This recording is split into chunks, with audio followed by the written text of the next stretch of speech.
Returning to the cobbles after 15 years away, Canadian businessman Stephen Reed, played by Todd Boyce, set his sights on stealing mum Audrey Roberts, Sue Nichols' money.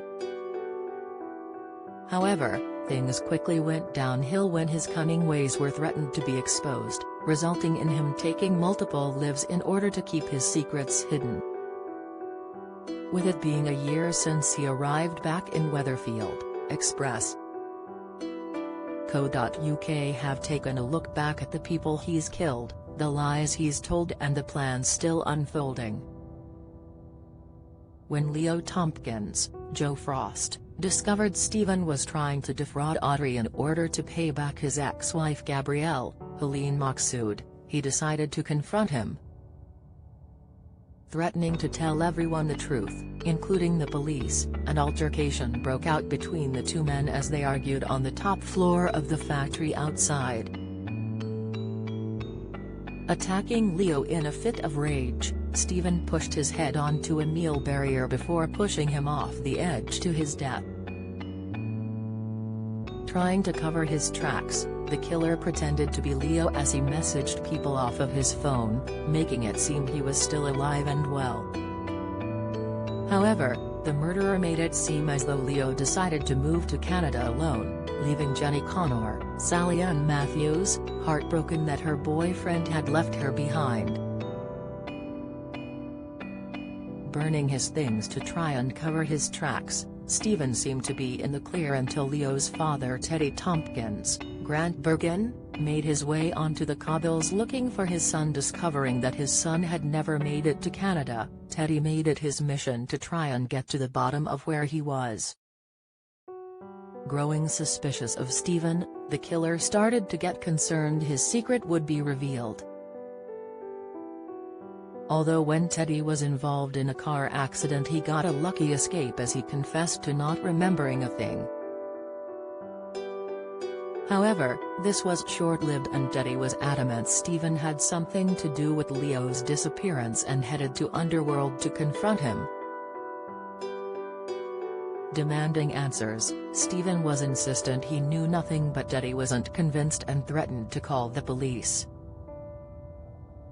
Panicking, Stephen grabbed the heaviest thing he could find and whacked him over the head with a hole punch, ultimately killing him. Don't miss Coronation Street's Eveline's absence explained as daughter Cassie arrives. Insight: Coronation Street fans demand resident needs to go after Roy Cropper swipe. Reaction: Claire Sweeney unrecognizable as she plays heroin addict in Coronation Street soap, putting his body into Audrey's car roof box. ITV fans watched in horror as he dumped Eddie into a lake, getting away with murder twice. With Leo and Teddy out of the way, Stephen continued his new plan to try and take over the factory and oust Carla Connor, Alison King, out.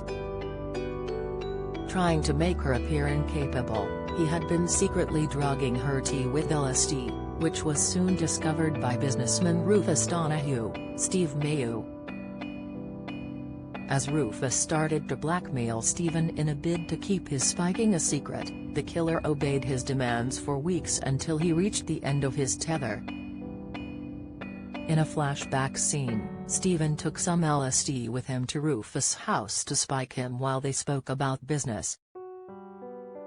When Rufus started to feel the drugs sink in, Stephen took his opportunity to get rid of him by holding his head under the pool and killing him.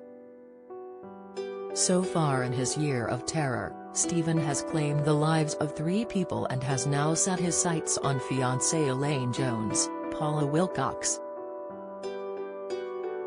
Realizing she has a lot of money, Stephen took out life insurance for his bride-to-be after learning she had a heart condition that killed her mum.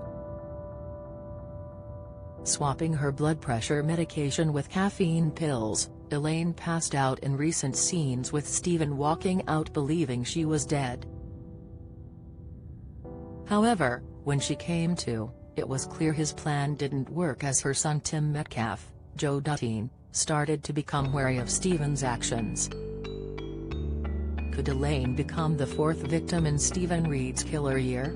Coronation Street continued Mondays, Wednesdays and Fridays on ITV from 8 p.m.